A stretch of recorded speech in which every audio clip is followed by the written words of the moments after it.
Good morning, sir, ma'am. I'm Anjali Raghuvanshi from Group 5, and my team is Mariam, Yukta, Arushi, Srijan, Alzain, and Ausaf.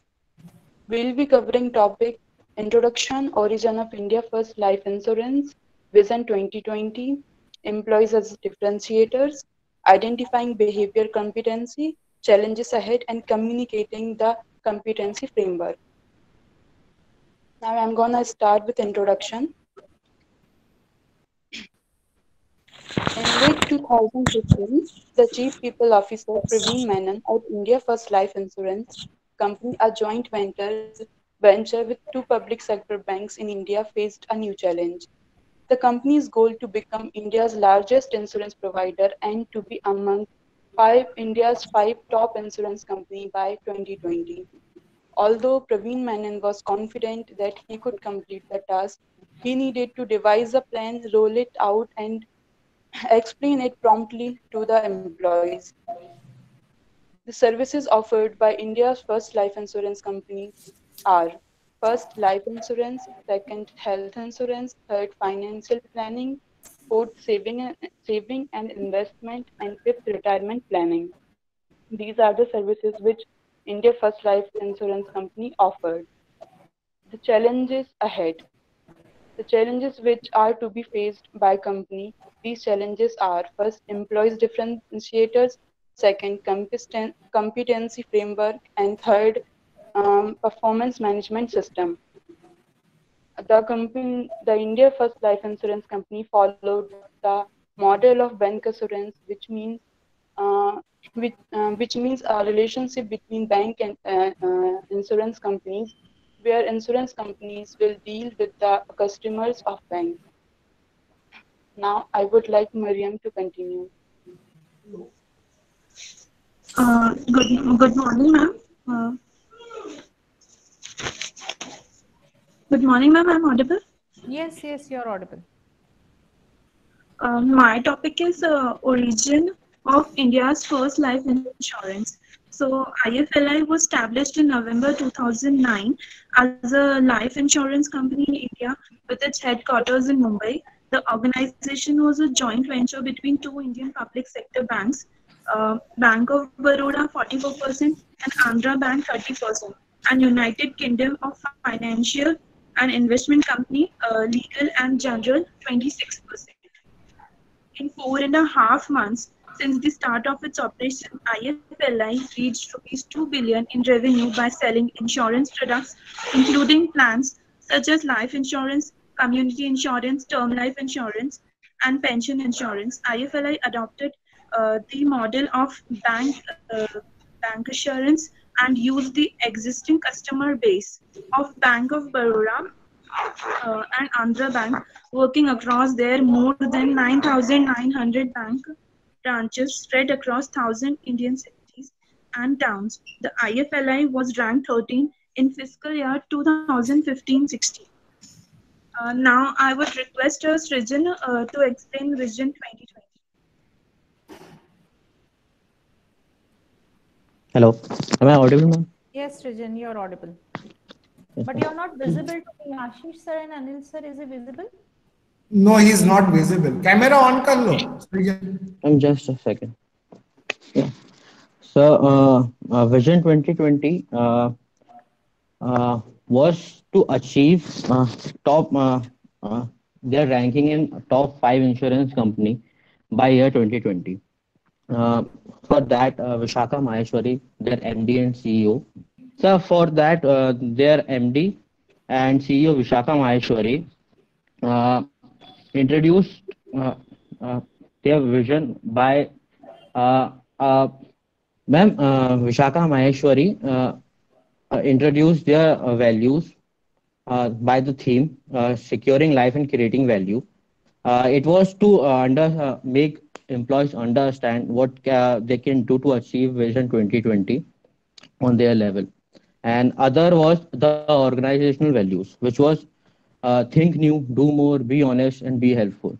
These values are to make uh, uh, to make employees understand how can they be useful for the company, and how can they do work properly. My other topic is employees as differentiators. Sorry. Hello. Yes, sir. So soon after, Praveen Menon realized that these innovative and novelties in their company were short-lived because IRDA's involvement in the insurance sector was very much. And every policy and every plan have to be according to their policies and their guidelines. Uh, he was convinced that the only way to achieve Vision 2020 is to train their employees in providing high quality customer services to their customers. And Yes, Yukta. Uh, Good morning, ma'am. Good morning, sir. So um, I will speak about the competency mapping and career progression. After consider employer as a differentiator, it is so important for Mr. Manan and Ms. Maheshwari that the capability of employees should be matched with the new roles assigned to them. For this they start with competency mapping and uh,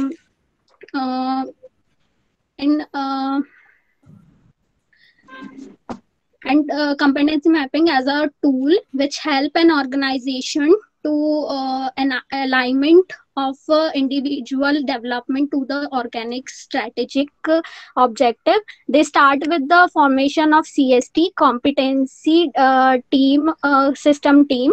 The CST made a list of new rules and the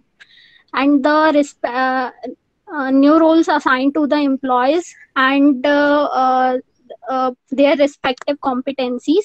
This involved the employees' work, companies' expectations from the employees, and the skills required to achieve those expectations.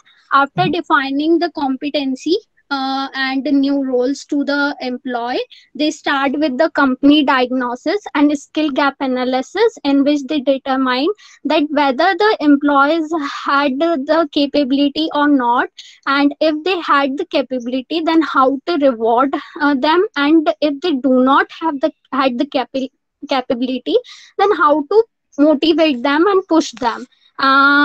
When they done with the competency diagnosis, Mr. Menon and Miss Maheshwari realized that the promoted employees were failed to attend their job new roles, and because of their existing policy, in which the employees were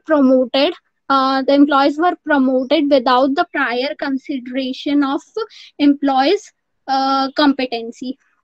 Then to solve this problem, they come up with the new policy, that is career progression. Under this, employees are rewarded according to their work in current role and their performance. Under this, employees were rewarded according to their work done in previous year and performance in current year. Also, they were promoted on the basis of three criteria. First one is length of time and they had been in the current new role, their performance in this current new role, and whether employees had capability or not to do that particular new role. Now I hand over to Arushi. Um, yeah. Before Praveen Menon joined, can you please switch back to the previous slide, Srijan? Yeah. Before Praveen Menon joined IFLI, they followed an organizational structure that was categorized into four bands: operational, tactical, strategic, and leadership. But then after Praveen Menon joined, he subdivided it into eight categories, eight functions to be specific: human capital, sales, marketing, operations, IT, investment, finance, governance, strategy, and the product. And they assign functional heads to each of these functions. After this, competency system teams had meetings with these functional heads and the leadership team. And in these briefings, the competency system teams collected data as per the evaluation done by the human capital team. And they gave certain outlines for each category. Uh, can you please switch to the next slide, Srijan?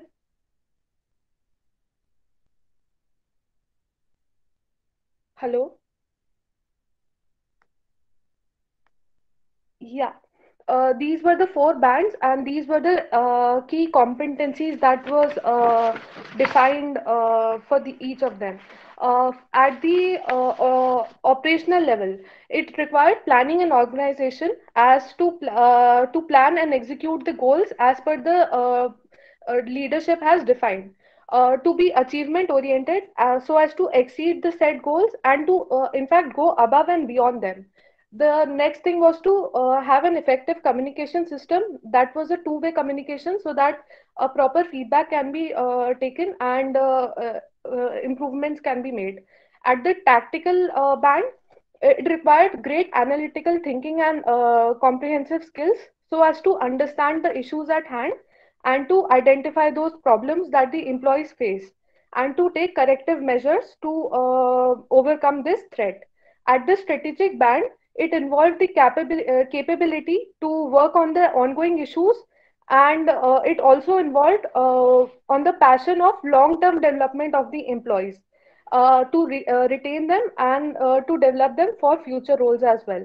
And at the leadership level, uh, this required to be able to define the vision that the company had and to make changes and work towards a common goal of the organization.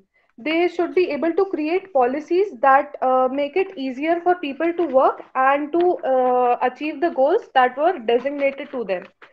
Um, at the leadership level, Praveen Menon and the CST teams emphasized on these competencies as they knew that in the PMS system, they would keep a track of the employees' performance. And in case if the employee is unable to meet with these standards, they would be identified as poor performers or outliers.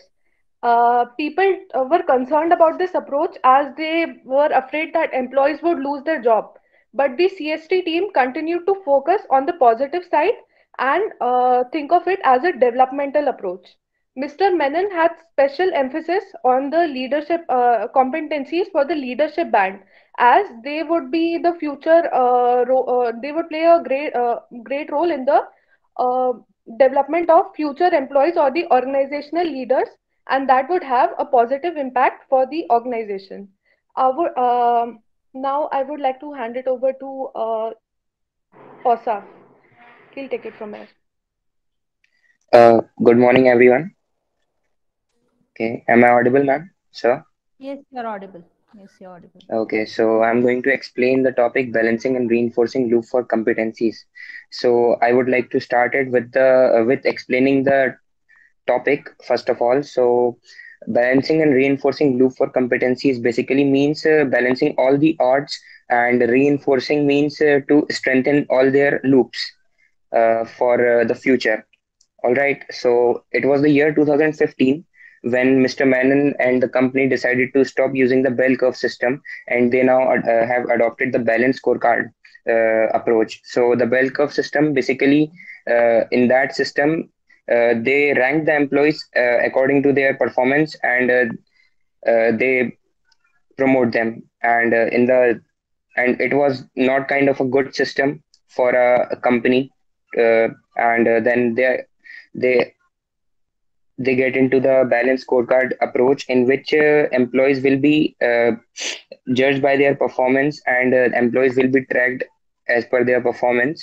Okay, so now what happened after adopting this approach? So new forms have been introduced by the company, in which a total of three forms quarterly will be given feedback form. They are feedback forms. They will be given to the employees for their feedback, and they will be done before the company's year-end appraisal meeting. And so employee are now categorized into three quadrants. So the first one was growth quadrant, in which the employees so basically growth quadrant what means is ca- when the employee did their job as per the expectations. Okay. And the second quadrant was ace quadrant, in which they put the employees who have done beyond the expectations.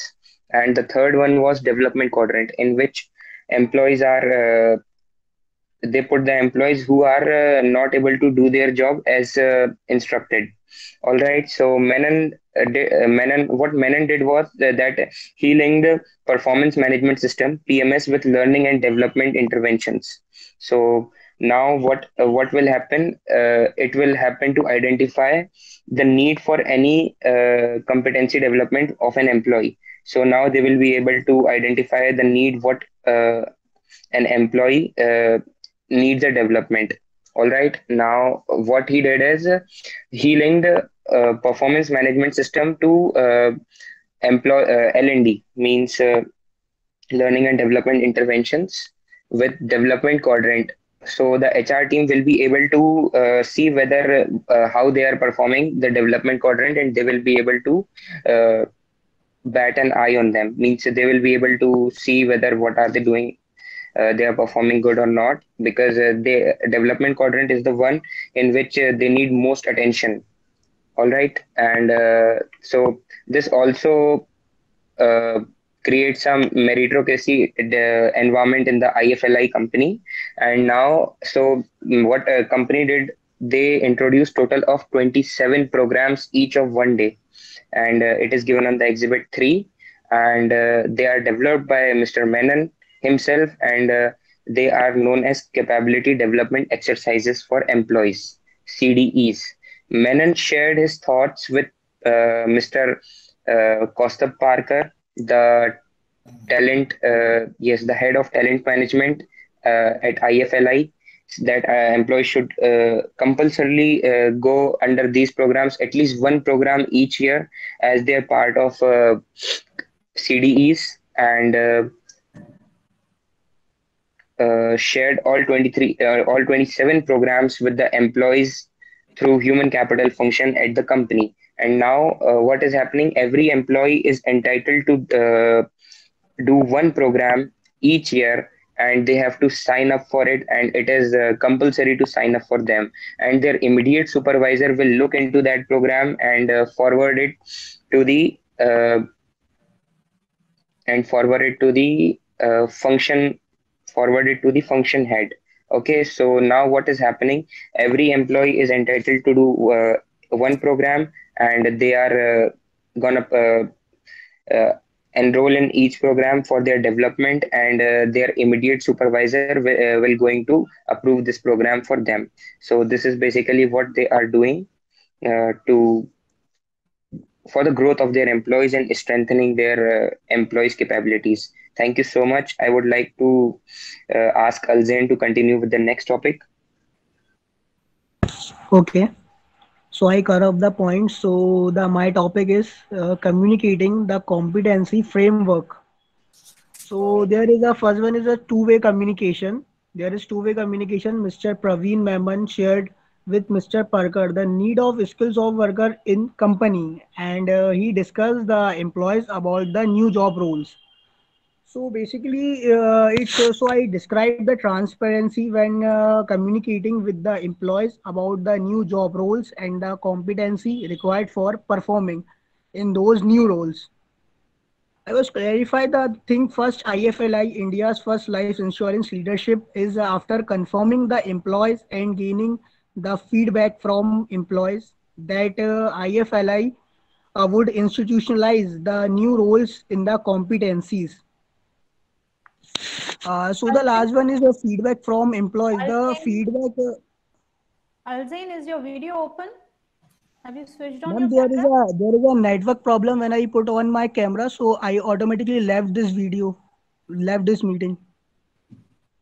Okay. So can I continue with off camera? Continue then.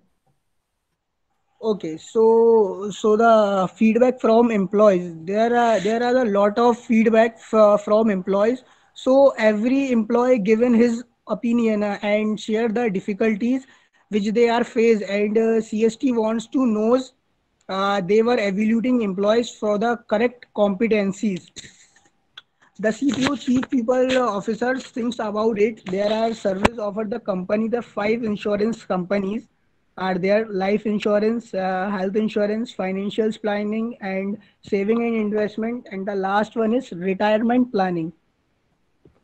So, so I cover up the 4 points, which is my topic. That's it.